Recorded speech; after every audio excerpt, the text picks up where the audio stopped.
मालूम है कि जब आपका ध्यान धर्म की प्रति जाएगा या किसी दूसरे ओर चले जाएगा, आपके जज्बात जहां उभर जाएंगे तो वो आगे बढ़ सकते।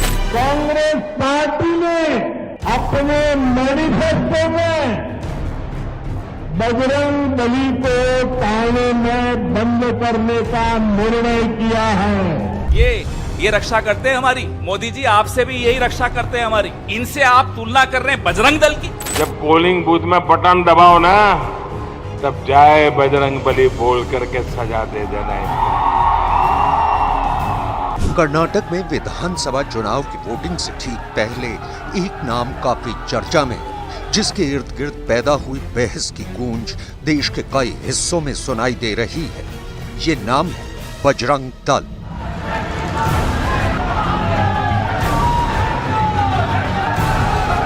बजरंग दल अक्सर अपनी गतिविधियों की वजह से सुर्खियों में रहता है, लेकिन इस बार की कहानी बहुत हद तक अलग है। कैसे? चलिए आपको बजरंग दल को लेकर हो रही सियासत से लेकर इसके इतिहास तक की हर बड़ी बात बताते हैं। तारीख 2 मई 2023। कांग्रेस कर्नाटक विधानसभा चुनाव के लिए अपना घोषणा पत्र यानी मैनिफेस्टो जारी करती है। इस मैनिफेस्टो में वो बजरंग दल का भी जिक्र करती है। अपने मैनिफेस्टो में कांग्रेस कहती है, हमारा मानना है कि कानून और संविधान पवित्र हैं और बहुसंख्यक या अल्पसंख्यक समुदायों के बीच दुश्मनी या नफरत को बढ़ावा देने वाले व्यक्तियों और संगठनों जैसे बजरंग दल, पीएफआई और अन्य द्वारा इनका उल्लंघन नहीं किया जा सकता है। हम कानून के अनुसार ऐसे संगठनों पर प्रतिबंध लगाने सहित अन्य निर्णायक कार्रवाई करेंगे। इसके बाद बीजेपी ने कुछ इस तरह कांग्रेस को बेहद आक्रामक तरीके से निशाने पर ले लिया। जब मैं आज हनुमान जी की पवित्र भूमि को प्रणाम करने के लिए आया हूं, उसी समय कांग्रेस पार्टी ने अपने मैनिफेस्टो में बजरंग बली को थाने में बंद करने का निर्णय किया है। पहले प्रभु श्री राम को ताले में बंद किया और अब जय बजरंग बली बोलने वालों को ताले में बंद करने का संकल्प लिया है। हमारा गृह मंत्री जी ने पीएफआई को बैन किया है। कांग्रेस बोल रहा है मैं बजरंग दल को बैन करूंगा। आज जो कांग्रेस का मैनिफेस्टो है ये कंप्लीट मुस्लिम फंडामेंटलिस्ट मैनिफेस्टो है। जिन्ना भी जिंदा होता था तो ऐसा मैनिफेस्टो कभी नहीं देता था, मेरा विश्वास है। वहीं कांग्रेस ने कुछ इस तरह से बीजेपी को जवाब दिया।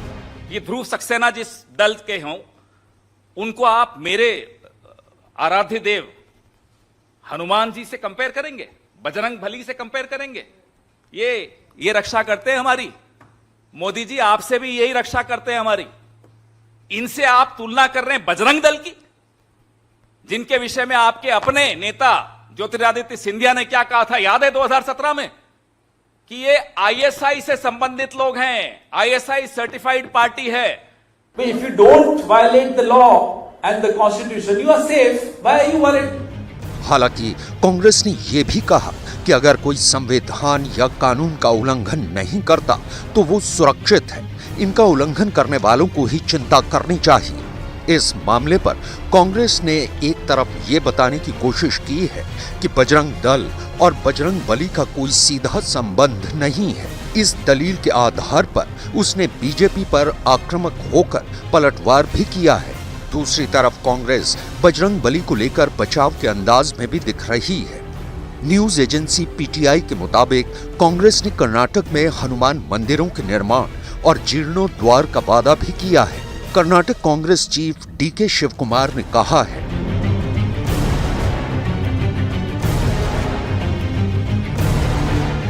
इसके साथ ही शिवकुमार ने कहा है,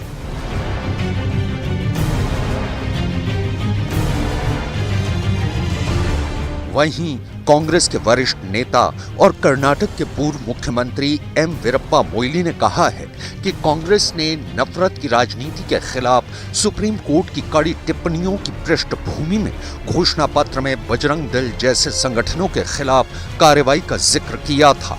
मोइली ने कथित तौर पर यह भी कहा है कि राज्य सरकारों को ऐसे संगठनों पर प्रतिबंध लगाने का अधिकार नहीं है। अब बजरंग दल के बारे में कुछ बातें जान लेते हैं, जैसे इसका जन्म कैसे हुआ, ये क्या काम करता है और अक्सर इस पर किस तरह के आरोप लगते रहते हैं। तो सबसे पहले आपको बता दें कि बजरंग दल विश्व हिंदू परिषद यानी वीएचपी से जुड़ा हुआ संगठन है। इसकी वेबसाइट पर बताया गया है कि बजरंग दल की स्थापना 8 अक्टूबर 1984 को अयोध्या में हुई। यहाँ दी गई जानकारी के मुताबिक श्री राम जानकी रथ यात्रा के अयोध्या से प्रस्थान के समय तत्कालीन सरकार ने सुरक्षा देने से मना कर दिया। उस समय संतों के आह्वान पर विश्व हिंदू परिषद द्वारा वहां उपस्थित युवाओं को यात्रा की सुरक्षा का दायित्व दिया। श्री राम के कार्य के लिए हनुमान सदा उपस्थित रहे हैं। उसी प्रकार आज के युग में श्री राम के कार्य के लिए ये बजरंगियों की टोली बजरंग दल के रूप में कार्य करेगी। इसके आगे कहा गया है, बजरंग दल का संगठन किसी के विरोध में नहीं बल्कि हिंदुओं को चुनौती देने वाले असामाजिक तत्वों से रक्षा के लिए हुआ। उस समय केवल स्थानीय युवाओं को ही दायित्व दिया गया जो श्री राम जन्मभूमि आंदोलन के कार्यों में सक्रिय रह सकें। देश भर के युवा राष्ट्र और धर्म के कार्य के लिए आतुर थे, मानो वे प्रतीक्षा ही कर रहे थे। जैसे ही अवसर आया, संपूर्ण देश की राष्ट्रभक्ति तरुणाई बजरंग दल के रूप में प्रकट हो गई। कहा यह भी जाता है कि बजरंग दल के फाउंडर लीडर्स में से एक रहे विनय कटियार ने वीएचपी प्रमुख रहे अशोक सिंघल को सुझाव दिया था कि वीएचपी का अपना युवा संगठन भी होना चाहिए। अब सवाल उठता है कि क्या बजरंग दल पर पहले कभी प्रतिबंध लगा था? तो कई मीडिया रिपोर्ट्स में इस बात का जिक्र मिलता है कि अयोध्या में बाबरी मस्जिद के विध्वंस के बाद केंद्र की तत्कालीन नरसिम्हा राव सरकार ने इस पर बैन लगाया था। हालांकि कुछ वक्त बाद ये बैन हट गया।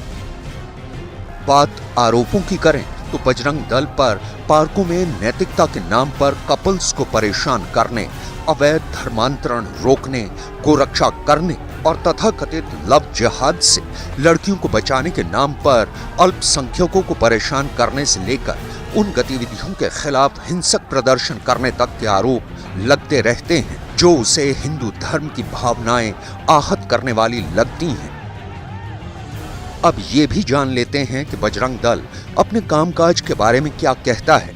तो इसके आधिकारिक पेज पर आंदोलनात्मक गतिविधियों के साथ साथ सेवा कार्यों तक का जिक्र किया गया है। यहाँ कहा गया है, लोकतांत्रिक व्यवस्था में जब तब निर्माण और मांगों को मनवाने के लिए आंदोलन करने पड़ते हैं। यहाँ आंदोलनात्मक गतिविधियों के नाम पर यह लिस्ट दी गई है: धार्मिक मंदिरों की सुरक्षा, गोरक्षा, आंतरिक सुरक्षा, हिंदू मान बिंदु पर आक्रमण, अपमान, अस्पृश्यता, सांस्कृतिक प्रदूषण, बांग्लादेशी घुसपैठ। इसके अलावा बजरंग दल के पेज पर रचनात्मक और सेवा कार्यों का भी जिक्र किया गया है, जैसे कि दैवीय आपदा पर सहायता शिविर, दुर्घटना के वक्त सहायता मुहैया कराना, रक्तदान, वृक्षारोपण, जल संरक्षण, स्वास्थ्य शिविर आदि। तो ये हुई बजरंग दल और इसके इर्द गिर्द हो रही सियासत की बात। देश और दुनिया के तमाम बड़े मुद्दों से लगातार जुड़े रहने के लिए आप हमारे इस चैनल को सब्सक्राइब कर सकते हैं।